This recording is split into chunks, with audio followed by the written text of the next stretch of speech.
Hello, my friends, and welcome to the Ridiculous Report. What we got now is the latest news of what's happening around the world. Right now, we got this Wexit thing.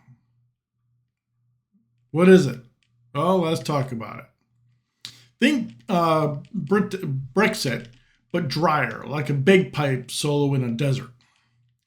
Wexit comes from the Western Exit. It's about Canada's western provinces, Alberta, Saskatchewan, maybe Manitoba, and BC, basically saying, hey, Ottawa, we're not happy.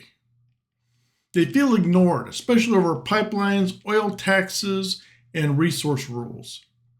The huge announcement that they got is just this last weekend, chatter and even YouTube videos saying Western provinces are way past politeness.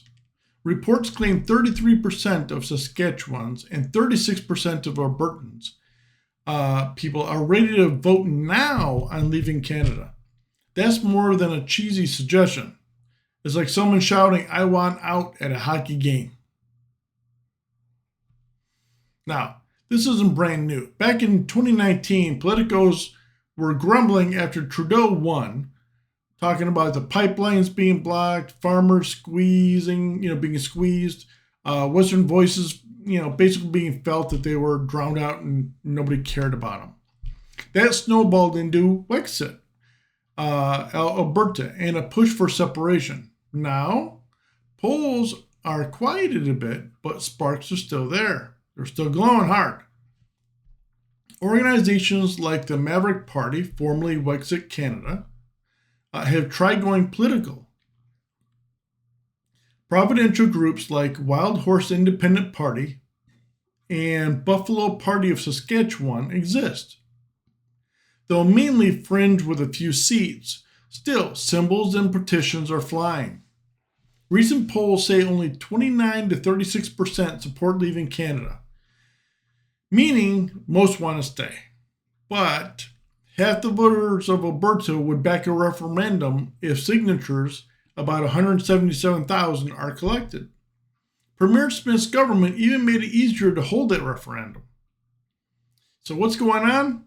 Let's get real. It's not just cranky tweets. These provinces have some serious stuff going on. Like they want to contribute tons to Canada. Alberta alone overpaid Ottawa by $180 billion from 2007 to 2022. They hate the federal pipelines energy rules they see as stifling their economy. They also feel distant from central Canada on climate policy and identity. Reality check is that it's basically complicated, right? Canada's Clarity Act and a 1998 Supreme Court ruling demand a clear referendum on Ottawa's cooperation.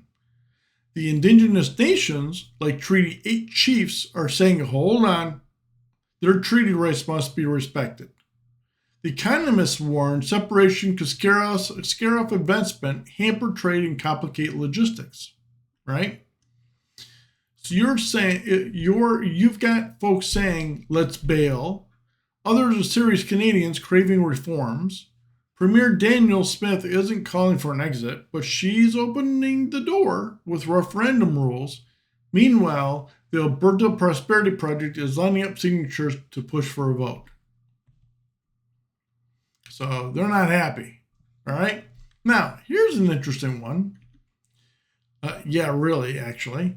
Some in Alberta are even eyeing joining the United States as a 51st state. Trump dangled the idea during a summit, stirring up fans on both sides. If that's happening, Canada might need to start printing a new map. Yikes. Okay, so what's really left, right? It's simple. In 2026 referendum, if petitioners get enough names, a massive vote could occur.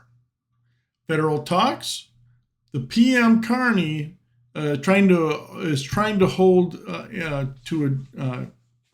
easy for me to say. Federal talks, Prime Minister Carney's trying to address grievances, especially the pipeline approvals. Providential pressure, grassroots movements, campaigns, and town halls ramping up. Here's my little conclusion on all this, okay? Imagine Alberta and Saskatchewan belting out "We Want Out" at a hockey game while Ottawa clutches his puck.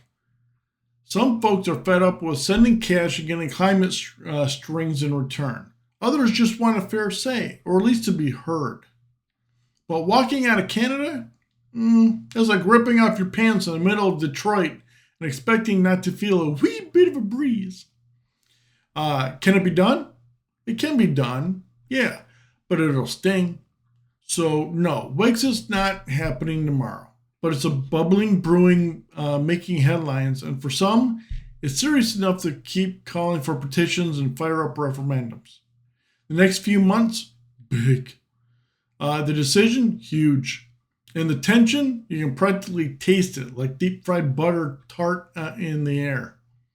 Stay tuned, eh? Because if provinces start packing their maple leaves, the whole country might need a new anthem. All right, everybody, that's it for me tonight. Hope you have a great one, and stay ridiculous. Bye-bye.